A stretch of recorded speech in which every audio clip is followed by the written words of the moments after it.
Live India 24 channel में आप सभी का बहुत बहुत स्वागत है। आइए सुनते हैं मुंशी प्रेमचंद जी द्वारा लिखित उपन्यास निर्मला का पार्ट 16। सिन्हा ने हिचकिचाते हुए कहा, वह दूसरी बात थी। लेन देन कारण नहीं था, बिल्कुल दूसरी बात थी। कन्या के पिता का देहांत हो गया था। ऐसी दशा में हम लोग क्या करते। यह भी सुनने में आया था कि कन्या में कोई ऐब है। वह बिल्कुल दूसरी बात थी। मगर तुमसे यह कथा किसने कही?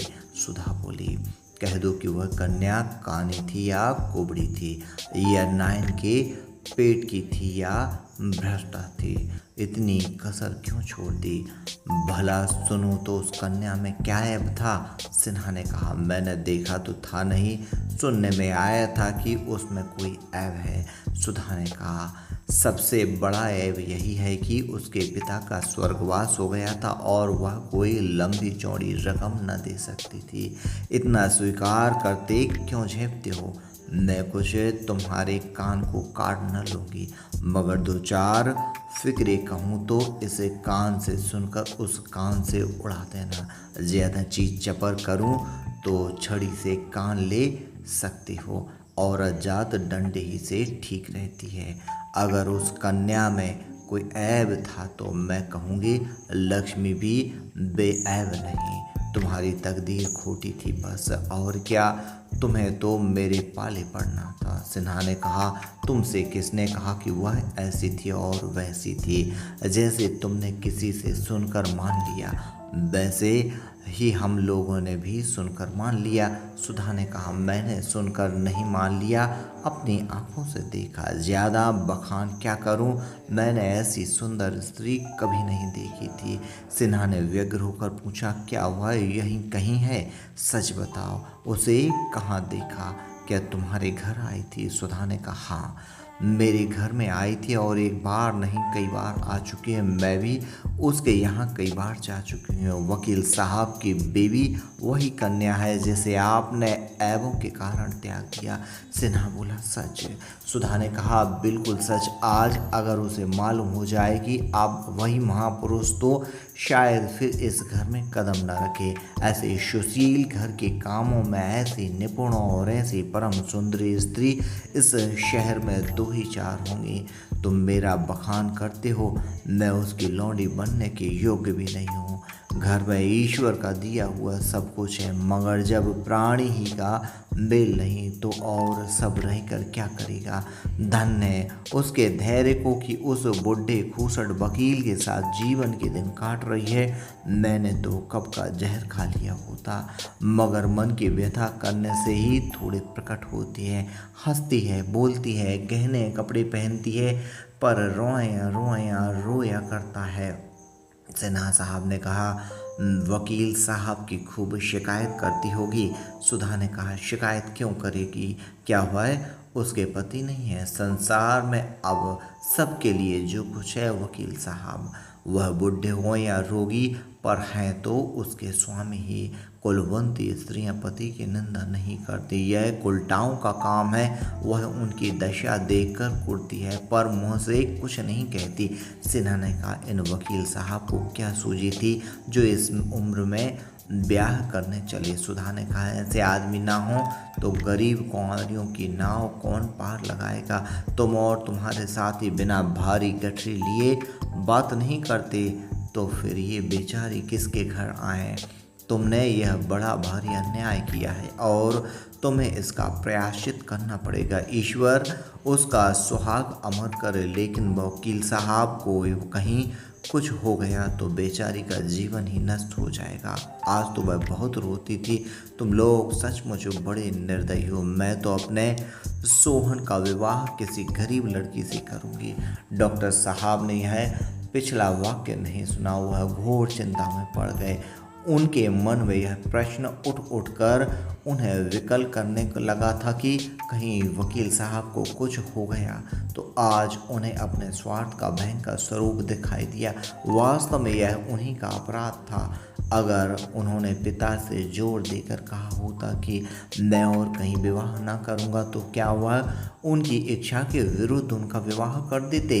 सहसा सुधा ने कहा, कहो तो कल निर्मला से तुम्हारी मुलाकात करा दूं, वह भी जरा तुम्हारी सूरत देख ले। वह कुछ बोलेगी तो नहीं पर कदाचित एक दृष्टि से वह तुम्हारा इतना तिरस्कार कर देगी जिसे तुम कभी ना भूल पाओगे। बोलो, कल मिला दूं, तुम्हारा बहुत संक्षिप्त परिचय भी करा दूंगी।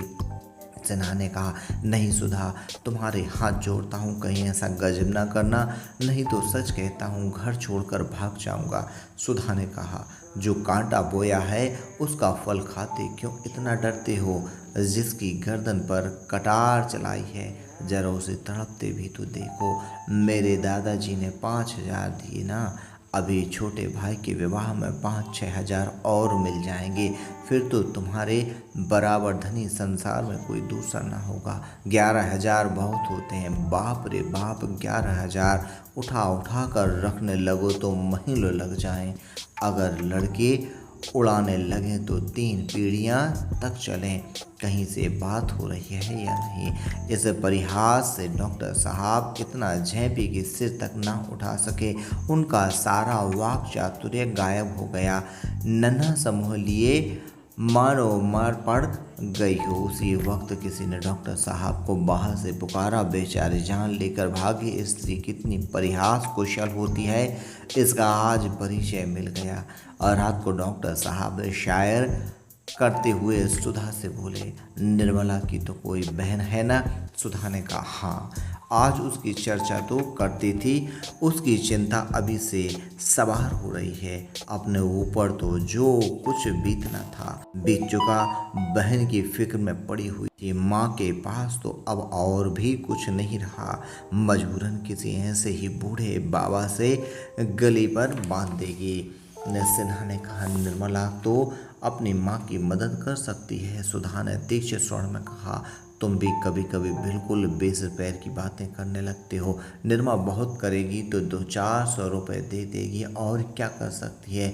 वकील साहब का यह हाल हो रहा है, उससे अभी पहाड़ सी उम्र काटनी है, फिर कौन जाने उनके घर पर क्या हाल हो। उधर 6 महीने से बेचारे घर बैठे हैं, रुपए आकाश से तो बरसते नहीं। 10-20 हजार होंगे भी तो बैंक में होंगे, कुछ निर्मला के पास तो रखे ना होंगे। हमारा 200 रुपये महीने का खर्च है, तो क्या उनका 400 रुपये महीने का भी नहीं होगा।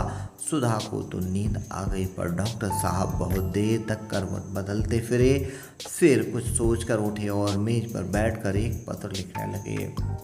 तीनों बातें एक ही साथ हुई। निर्मला ने कन्या को जन्म दिया, कृष्णा का विवाह निश्चित हुआ और मुंशी तोताराम का मकान नीलाम हो गया। कन्या का जन्म तो साधारण बात थी, यद्यपि निर्मला की दृष्टि में यह उसके जीवन की सबसे महान घटना थी, लेकिन शेष दोनों घटनाएं असाधारण थीं। कृष्णा का विवाह ऐसे संपन्न घराने में क्यों कर ठीक हुआ।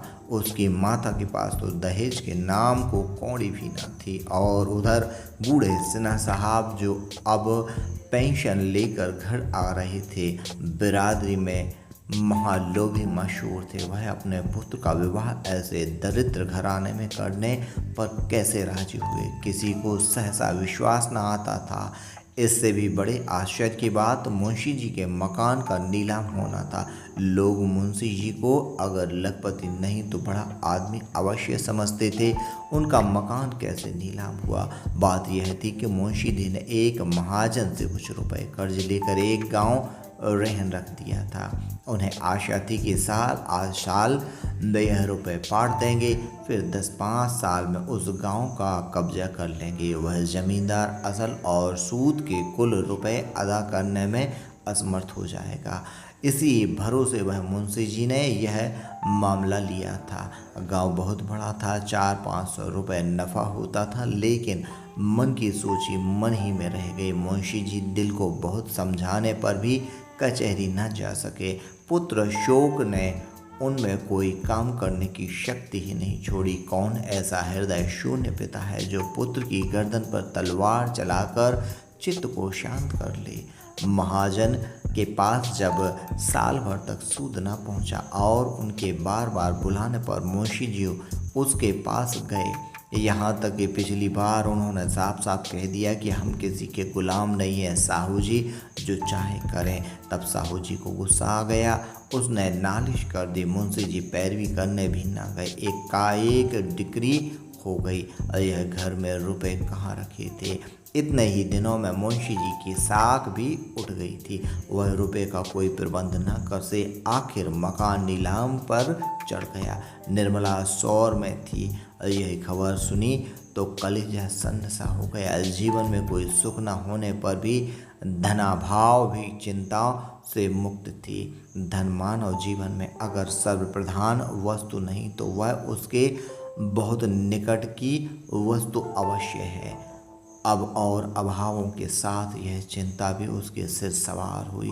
उसने दाई द्वारा कहला भेजा, मेरे सब गहने बेचकर घर को बचा लीजिए। लेकिन मुंशी जी ने यह प्रस्ताव किसी तरह स्वीकार न किया। उस दिन से मुंशी जी और भी चिंताग्रस्त रहने लगे। जिस धन का सुख भोगने के लिए उन्होंने विवाह किया था वह अब अतीत की स्मृति मात्र था। वह मारे गिलानी के अब निर्मला को अपना मुंह तक न दिखा सकते थे। उन्हें अब उस अन्याय का अनुमान हो रहा था जो उन्होंने निर्मला के साथ किया था, और कन्या के जन्म में तो सही रही कसर भी पूरी कर दी थी, सर्वनाश ही कर डाला। 12वें दिन शौर से निकलकर निर्मला नवजात शिशु को गोद में लिए पति के पास गई। वह इस अभाव में भी इतनी प्रसन्न थी मानो उसे कोई चिंता नहीं है। बालिका को हृदय से लगाकर वह अपनी सारी चिंताएं भूल गई थी। शिशु के विकसित और हंस प्रदीप नेत्रों को देखकर उसका हृदय प्रफुल्लित हो रहा था। मातृत्व के इस उद्गार में उसे सारे क्लेश क्वीन हो गए थे। वह शिशु को पति की गोद में देकर निहार हो जाना चाहती थी, लेकिन मुंशी जी कन्या को देखकर सहम उठे। गोद लेने के लिए उनका हृदय हुलासन नहीं, पर उन्होंने एक बार उसे करुण नेत्रों से देखा और फिर सिर झुका लिया। शिशु की सूरत मनसाराम से बिल्कुल मिलती थी। निर्मला ने उनके मन का भाव कुछ और ही समझा। उसने शतगुण स्नेह से लड़की के हृदय से लगा लिया, मानो उसने कह रही हो, अगर तुम उसके बोझ से दबे जाते हो तो आज से मैं इस पर तुम्हारा साया भी नहीं पड़ने दूंगी। जिस रत्न को मैंने इतनी तपस्या के बाद पाया है उसका निरादर करते हुए तुम्हारा हृदय फट नहीं जाता। वह उसी क्षण शिशु को गोद से चिपकाते हुए अपने कमरे में चली आई और देर तक रोती रही। उसने पति की इस उदासीनता को समझने की जरा भी चेष्टा न की, नहीं तो शायद वह उन्हें इतना कठोर न समझती। उसके सिर पर उत्तरदायित्व का इतना बड़ा भार कहाँ था जो उसके पति पर आ पड़ा था। वह सोचने की चेष्टा करती तो क्या इतना भी उसकी समझ में न आता। मुंशी जी को एक ही क्षण में अपनी भूल मालूम हो गई। माता का हृदय प्रेम में इतना अनुरक्त रहता है कि भविष्य की चिंता और बाधाएं उसे जरा भी भयभीत नहीं करती। उसे अपने अंतःकरण में एक अलौकिक शक्ति का अनुभव होता है जो बाधाओं को उसके सामने परास्त कर देती है। मुंशी जी दौड़े हुए घर में आए और शिशु को गोद में लेकर बोले, मुझे याद आती है, मनसा भी ऐसा ही था, बिल्कुल ऐसा ही था। निर्मला बोली, दीदी जी भी तो यही कहती हैं। मुंशी जी ने कहा, बिल्कुल वही बड़ी बड़ी आंखें और लाल लाल होंठ। ईश्वर ने मुझे मेरा मनसाराम इस रूप में दे दिया। वही माथा है, वही मुँह है, वही हाथ पाँव। ईश्वर तुम्हारी लीला अपार है। सहसा रुक्मणी भी आ गई। मुंशी जी को देखते हुए बोली, देखो बाबू, मनसाराम है कि नहीं, वही आया है। कोई लाख कहे मैं न मानूंगी, साफ मनसाराम है। साल भर के लगभग हो भी तो गया। मुंशी जी ने कहा, बहन एक एक अंग तो मिलता है, बस भगवान ने मुझे मेरा मनसाराम दे दिया। क्यों री, तू मनसाराम ही है, छोड़कर जाने का नाम न लेना, नहीं फिर खींच लाऊंगा। कैसे निष्ठुर होकर भागे थे, आखिर पकड़ लाया कि नहीं, बस कह दिया अब मुझे छोड़कर जाने का नाम लेना।